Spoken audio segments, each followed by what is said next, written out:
అంటే ఇప్పుడు మేము కొన్ని మీరు ఇచ్చిన ఇంటర్వ్యూలు చూసాము, మా పాటలు పాడించుకొని నన్ను మోసం చేశారు. అసలు ఏం జరిగింది, ఏంటి అది ఆ విషయం? లేదు సార్, ఇప్పుడు నువ్వు ఉంటావు కదా సార్, సరే రా ఇస్తాను అంట. కొందరేమో లేదు ఇప్పుడు మావే ఉన్నాయి ఉన్నప్పుడు చెప్తాం ఇంకా అది నేనే పాడినా కొంచెం సరే పాడు కొందరు అన్నప్పుడు అట్లా అయినప్పుడు ఆడొకటి ఇడొకటి వాడితే అట్లా తీసుకున్నారు. అంటే అట్లా తీసుకున్నారు అంటే ఏం జరిగింది చెప్పండి మీరు. ఏమంటారు పోయేదానికి వదిలిపెట్టారు. అంటే నేను అడుగుతూ ఉన్నా, అంటే ఏం జరిగింది సార్?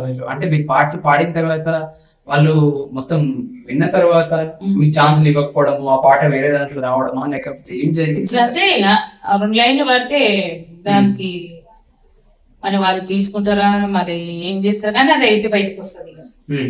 నేను అనుకుంటారు ఇట్లా ఎట్లా తీసుకుంటున్నా, నా పాట నాతోనే ఉంది, ఇంకప్పుడే కదా నేను వినిపించింది అని నేను అనుకుంటాను. ఈ పాటలని మీరు కట్టి పాడినాయా లేకపోతే?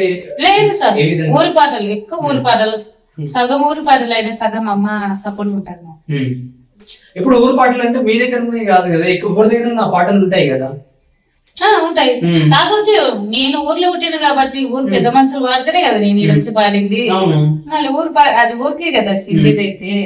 అంటే ఇప్పుడు అమ్మ, ఇప్పుడు మీరు వర్క్ చేసుకుంటూ పొలాల్లో పాటలు పాడుతూ ఉంటారు, అట్లా వేరే ఊర్లలో కూడా పాడుతూ ఉంటారు. కొంచెం క్యూన్ అన్న వేరే ఉంటది, అదే క్యూన్ ఉన్న తగ్గించన్న ఒకటి ఉంటది, స్పీడ్ అన్న ఒకటి ఉంటది, అట్లా ఉంటది.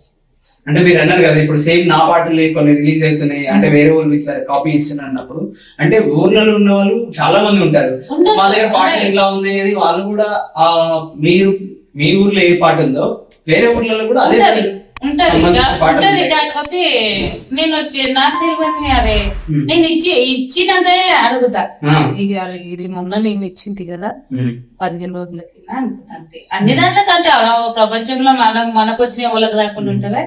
కాకపోతే కొన్ని అట్లా ఎందుకు ఇప్పుడు నేనే మొన్న ఏం పాట కంకరగొట్టొస్తావా నా ముత్తుల రాజ్యమన ఏముంది చూడు, ఆ సింగర్ ఎవరు పెట్టారు అన్న, ఎవరు ఆయన? ఈ పిల్లం చిన్నదిరో నీలి మేఘశమ, ఇప్పుడు ట్రెండింగ్ అవుతుంది చూడు సార్ అది. అయితే అన్న నేను వాడిన ఆడితే పోలీస్ ఏమంటారు అన్న నన్ను పిలిచి రారా మామూలు వాడి సాంగ్ ఒకటి నువ్వు వాడలే అన్న. సరే అన్న వస్తాను పోతే నా పాట ఉంది. అరే రామా అన్న ఇది నీకెట్లా వచ్చానంటే లేదురా మా అమ్మ వాడతా అంటే మా అమ్మ గిట్ట వాడుతుంది అన్న. నువ్వు వాడితేమో నేను వాడితేమో ఎవరిది వస్తేమో నువ్వే వాళ్ళది అన్నారు. ఇంక వాళ్ళది కొంచెం తగ్గించి రాగం ఉంటది, మాది స్పీడ్ ఉంటది, అంతే తేడా. ఓకే, అంటే మీ మహబూబ్నగర్ కి ఇప్పుడు తెలంగాణలో ఒక్కొక్క ప్లేస్ ఒక్కొక్క స్లాంగ్ లో ఉంటాయి అవునా కదా, అట్లా మీ మహబూబ్నగర్ లో మీకు స్లాంగ్ వేరేలా ఉంటది, పాటలు కూడా కొంచెం అదే పాటలు కానీ కొంచెం వెరైటీ అంతే. ఇప్పుడు ఎక్కడైనా అంతే, కరీంనగర్ కానీ వరంగల్ పోతే ఆదిలాబాద్ పోతే డిఫరెంట్ వాళ్ళ స్లాంగ్ లో వాళ్ళ పాటలు ఏంది ఆడుతున్నావా పోతున్నావా ఒక్కటే యాస ఉంటా అంతే. పాటలు ఒక్కటే. ఏమంటే వాళ్ళు కొంచెం వాళ్ళ తెలంగాణ భాష ఆడతారు కదా, మేము కొంచెం యాస ఆడతాం పాలమూరు. మీది కర్ణాటక బోర్డర్ కాబట్టి ఇంకొంచెం వస్తాం అంతే. ఆడుతున్నావా పోతున్నావా ఏమంటారు కదా, అట్లా వస్తుంది అది వాళ్ళది.